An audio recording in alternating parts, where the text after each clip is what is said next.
అరికాలు విదిలించి మహాసముద్రాన్ని లంఘించినవాడు.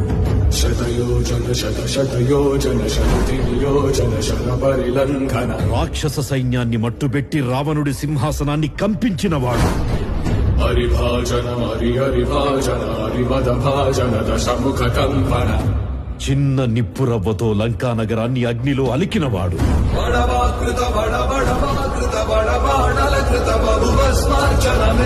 త్రేతాయుగంలో రాముడి నీడయ్యాడు.